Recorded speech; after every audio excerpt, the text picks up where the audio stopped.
This is the Aftermarket Radio Network.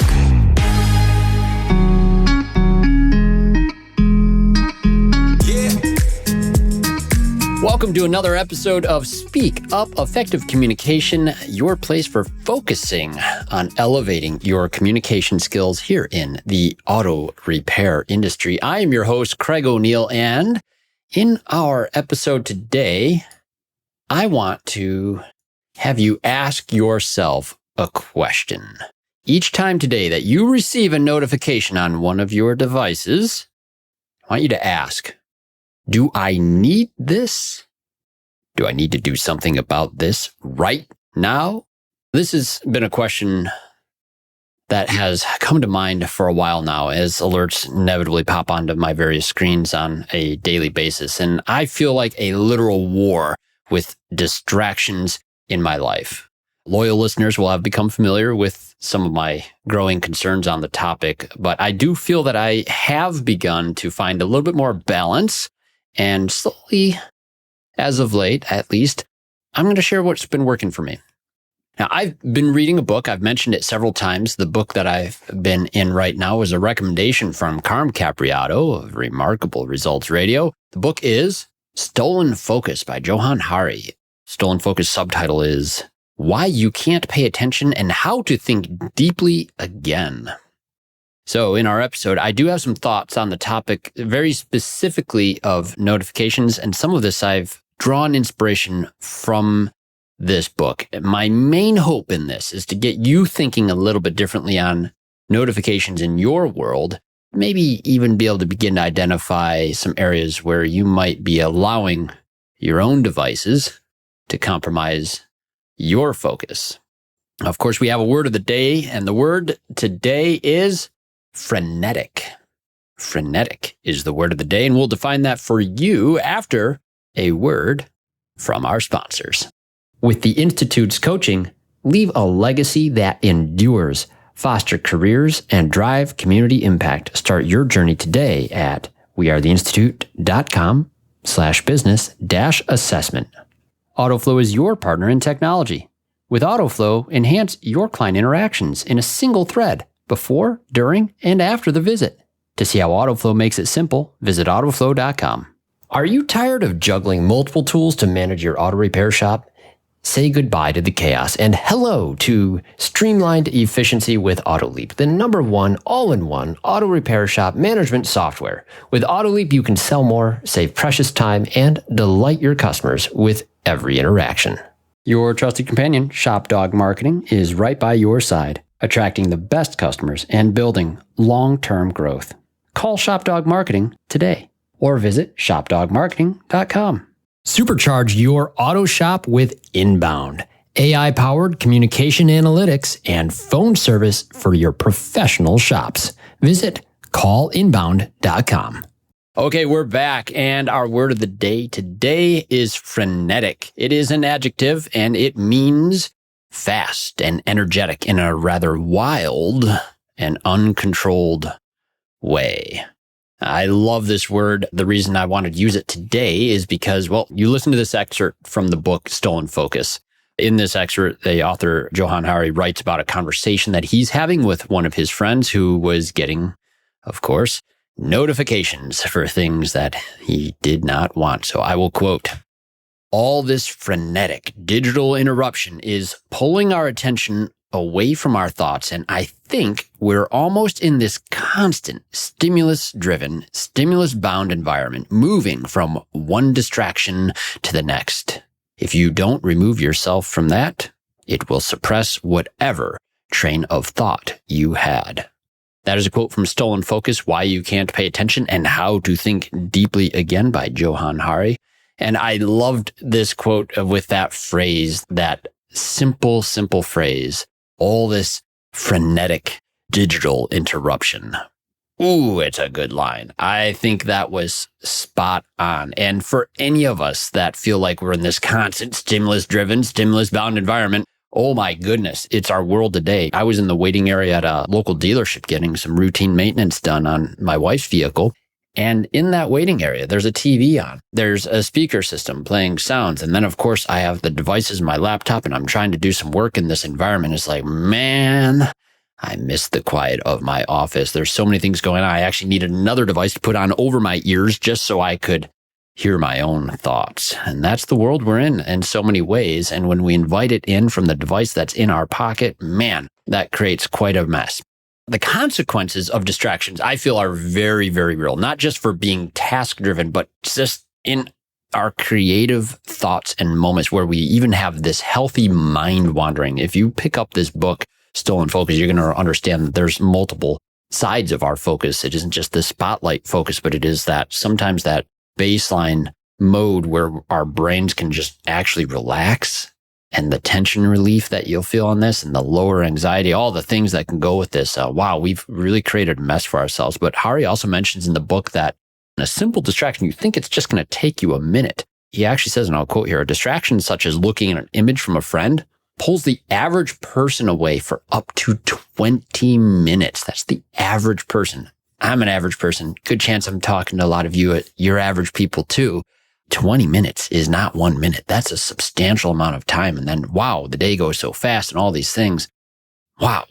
So if you look around and you see the distractions are everywhere and you recognize that, okay, we as people now have this habitual tendency to scan for them, even in our own pockets or even on our own wrists, that's a problem. So take a second, round you right now. Maybe you're in traffic. Maybe you're in your state of business, or maybe you're out on a walk and there's other people around in the parks or anywhere nearby. How many people do you see right now that are engaged or distracted by devices instead of just looking around and enjoying the environment around them, eyes up, looking outward?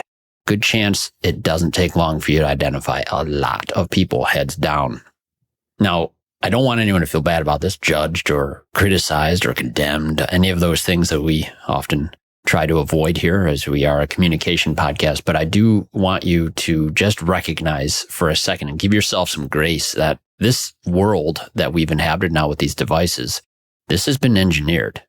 As an individual, yes, we're going to talk. I think there's some disciplines that we can apply as individuals, but it is not purely up to you in the same way that dietary issues are a discipline in this world today. But yet and this is an example that Hari even makes in his book, like, hey, the food system has been engineered a certain way that it has some ramifications on people, and there's some rather addictive food. And hey, we have addictive technology too. The individual alone, the odds are against you. The odds are severely against you to be able to get this and rein it in by yourself.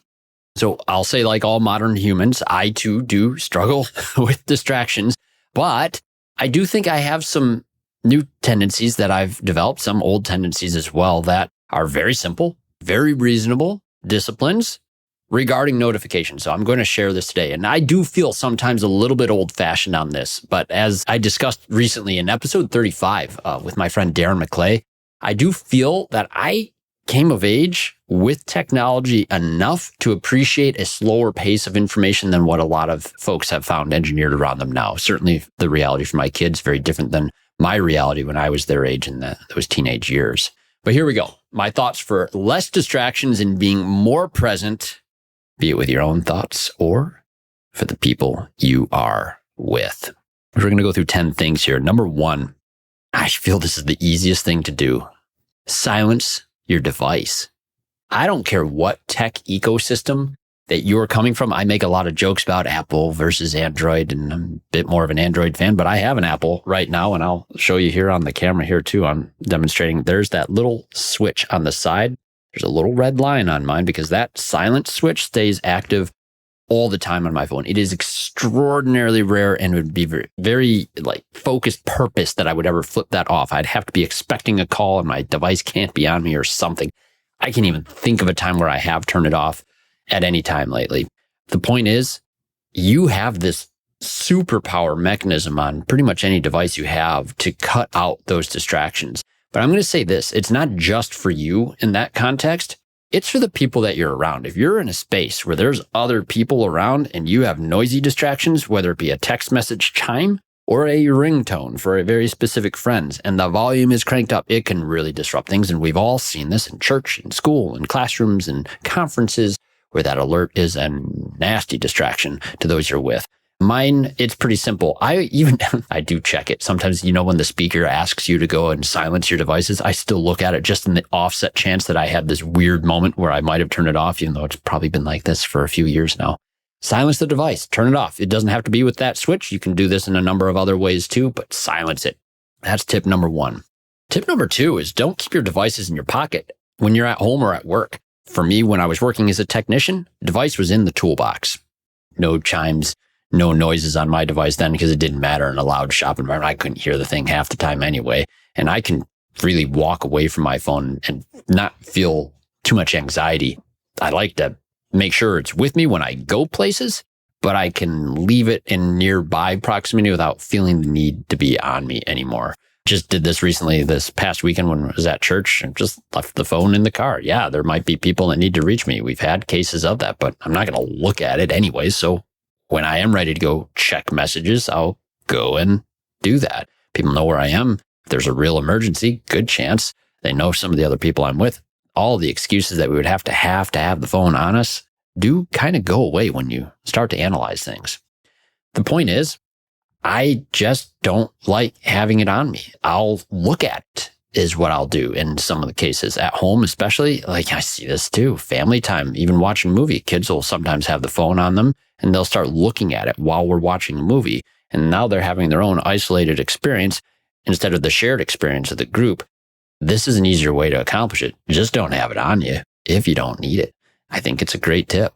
Number 3 is to disable certain notifications from all non-essential applications, or just uninstall all non-essential applications. I usually fly pretty trim on applications on my device. I will keep things for very specific purposes. But if you look down my settings menu, it will be off on every single application except for email and text messages. Those are the only things that have notifications enabled on my device. That means no Facebook. That means if you've reached out to me on Facebook Messenger, good chance it was several days before I saw that message, which does bring me in to number 4. No social media notifications. Doesn't mean no social media, although that's another topic for another day. I am wrestling with the idea of deleting Facebook. It's probably going to happen, folks. I don't know when, but it's probably going to happen. But the point I want to make on this is that not allowing notifications from social media is probably, in my opinion, one of the most healthy ways you can still engage in social media, because when you aren't being pulled into it by something else with a push notification on your device, you're checking it at an interval that you want to do it in. And that's a lot better. That's also why some of you I am friends with on social media. You'll notice that it sometimes is many days between when you send me a message there and when I respond. There's also good likelihood that when I do respond, I tell you the better way to reach me. Imagine taking on each day with a team that cares about doing more. They're motivated, skilled, humble, and hungry. They're invested in your shop's success because that success helps them do more than just sell jobs and fix cars. At the Institute, we believe a thriving business is built on its people. Our comprehensive coaching and peer groups help you become a leader who is capable of inspiring your employees to reach new heights, capable to deliver exceptional customer service, and capable to grow your business into a respected pillar of your community. Start your legacy at wearetheinstitute.com/business-assessment. Hey friends, as you know, I'm a proud member of the AutoFlow team, and let me tell you, we've changed how business is done for auto shops everywhere. We support your client experience before, during, and after the work is done. Imagine this: timely updates sent directly to your clients, branded digital vehicle inspections, and seamless communication from start to finish. That's why shops love AutoFlow. And hey, with those 5-star reviews rolling in, you'll wonder how you ever managed without us. Take an important next step and take your auto shop to the next level. Visit www.autoflow.com. Get on board with an AutoFlow trial. Are you tired of juggling multiple tools to manage your auto repair shop? Say goodbye to the chaos and hello to the streamlined efficiency with AutoLeap, the #1 all-in-one auto repair shop management software. With AutoLeap, you can sell more, save precious time, and delight your customers with every interaction. How? By harnessing the power of cutting-edge technology that brings you real-time actionable insights, from scheduling appointments to creating estimates, generating invoices, managing technicians, and seamlessly syncing with QuickBooks to keep your records updated, AutoLeap does it all for you. Visit AutoLeap.com and book a demo today.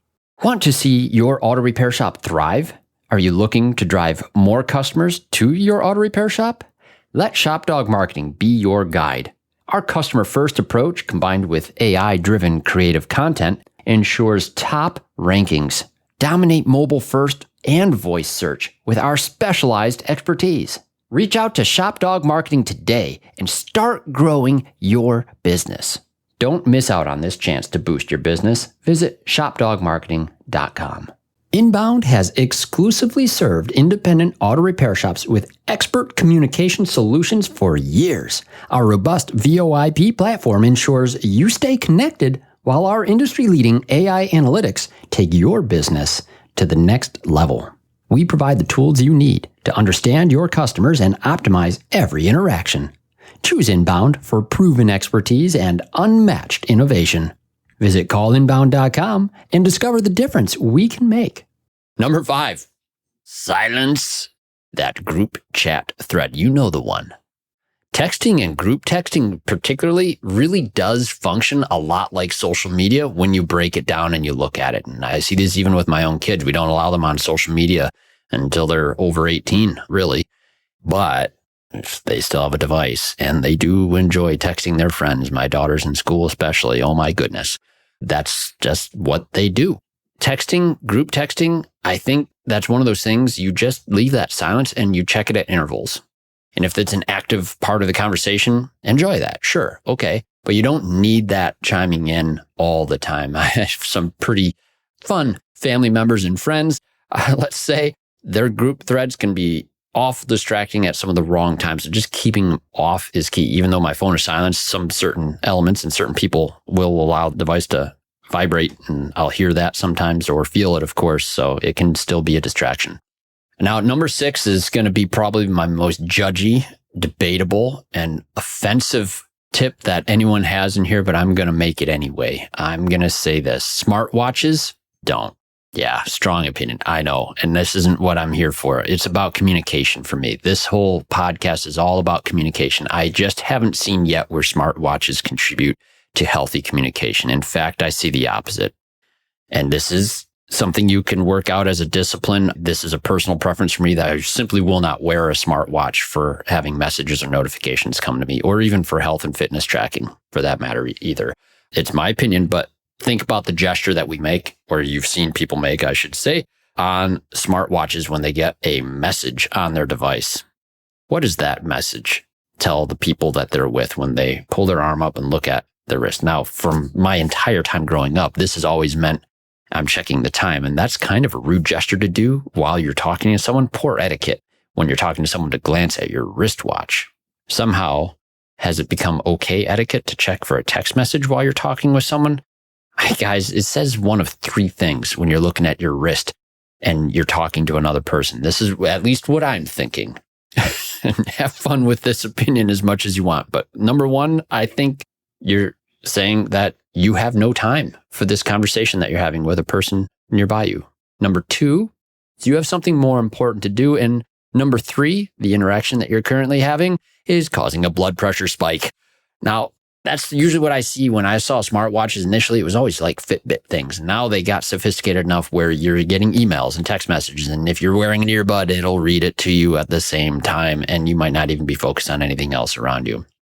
Look, I get they have practical implications and purposes. And if you are using it for fitness, by all means, I've been tempted towards that as well. I do a lot of outdoor activities and I am curious about distance sometimes. I like to track that sort of thing.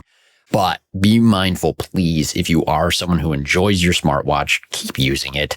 Doesn't mind. No one's going to care.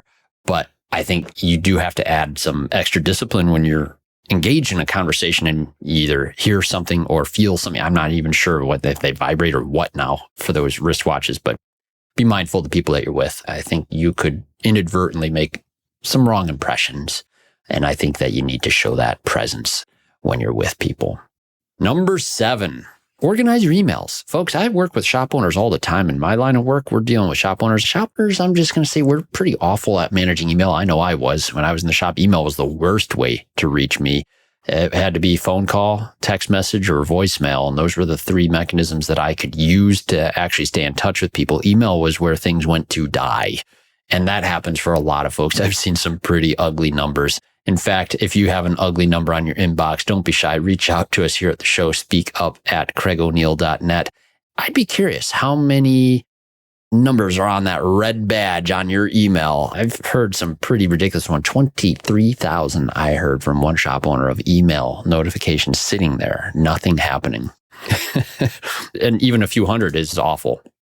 In my opinion, all non-essential emails ought to be filtered out or unsubscribed from entirely. I've trimmed down my list of things that I allow into my inbox substantially. It can be tempting for shopping and sales and all the things. That gets out of hand quick, and now it's noise, and now email is no longer a useful professional means of communicating with others. And it really does need to remain as a channel for that. In my opinion, email is a great method for receiving pertinent notifications that you can do something about right now, and it just needs to be kept clean in order to do so.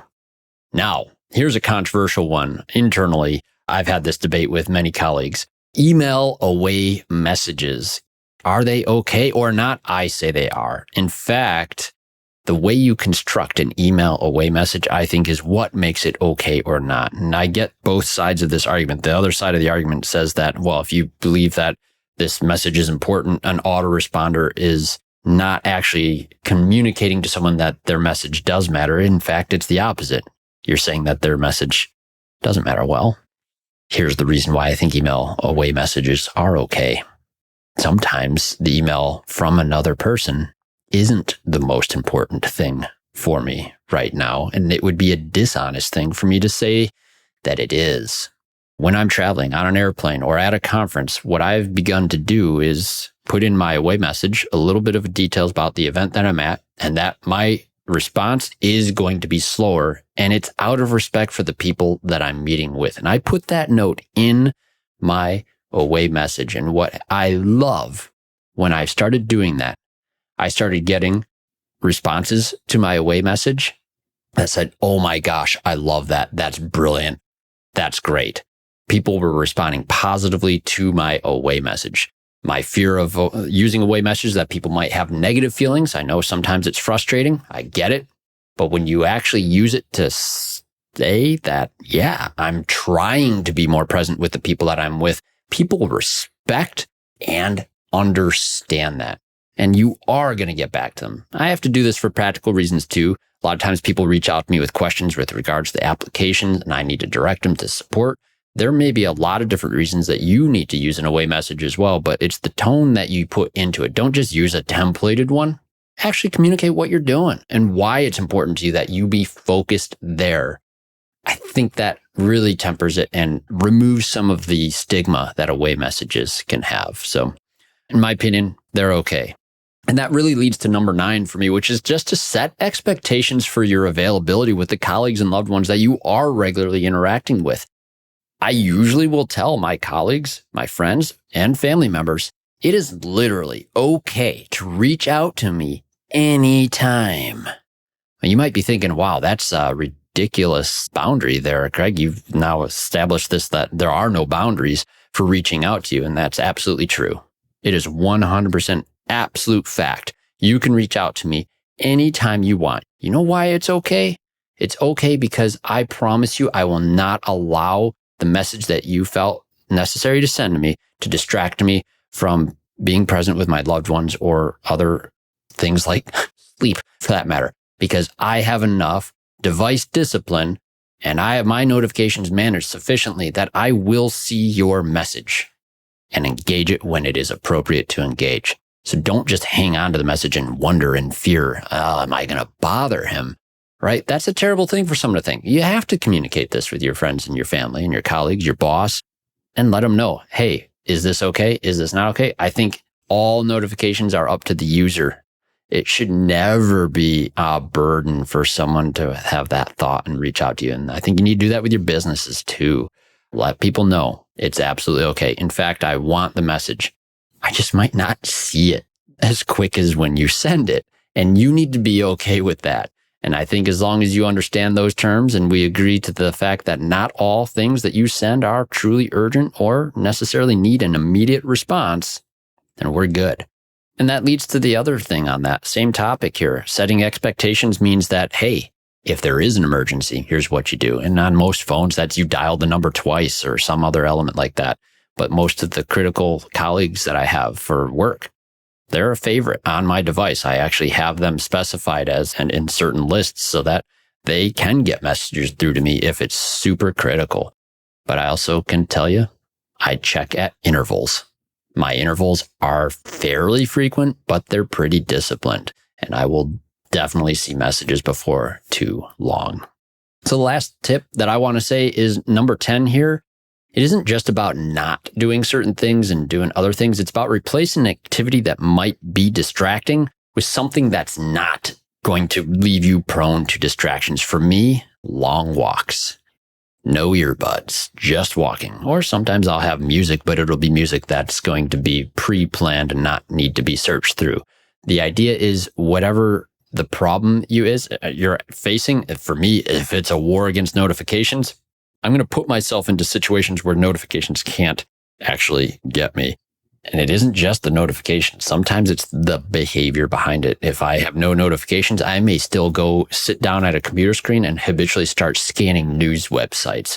That was a habit for me. I would sit down, pop in the browser, couple 3 letters of whatever station it is that I want to go and look at the news for. And that happens so quick. And I've sometimes catch myself. It's like, wait, am I actually interested in news or is I just scanning for some other sort of distraction? Just turning one thing off on one device often will lead to just further distractions on something else. So really, it's about the activity that you actually want to fill with the space. In my opinion, nothing better than a good old classic paperback or hardcover book. Even better than the digital things because, wow, those devices that are connected to the internet, there's just so many opportunities for distraction there. The funny joke, I had not heard this term, but a friend of mine who's occasionally will go and play games with their kids or video games and do very poorly sometimes because there's a lot of people who only play video games.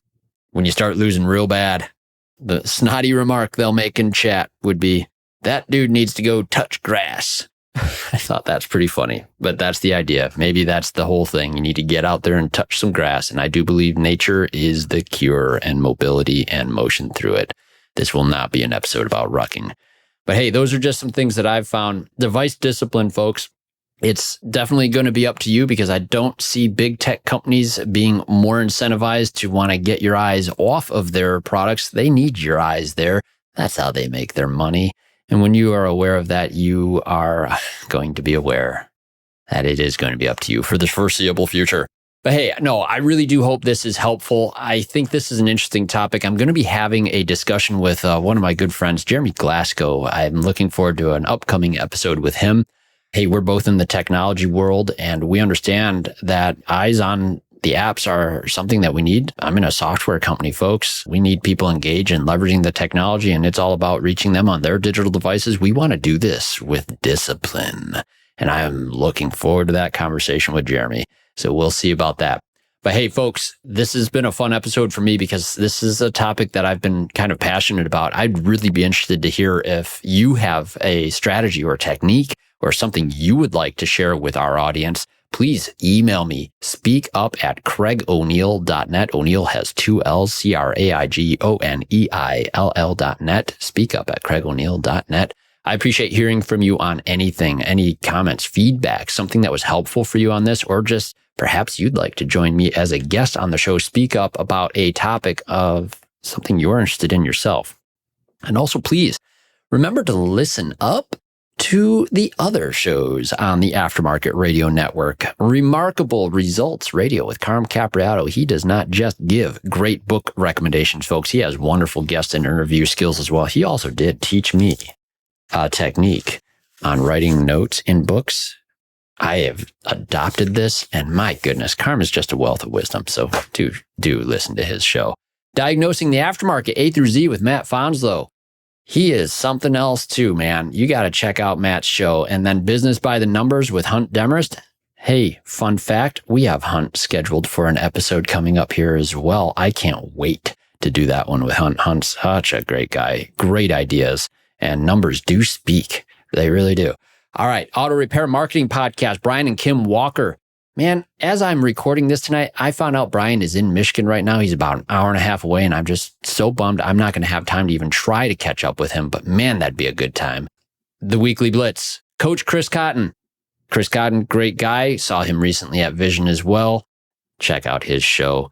And once again, I do want to thank all of our sponsors who make this show possible. This has been so much fun getting to share some fun things about communication and really work on developing this out with our industry. And each one that has partnered with me on this they're just amazing people. Check them all out. They're just great. We wouldn't have asked them to sponsor the show if they weren't.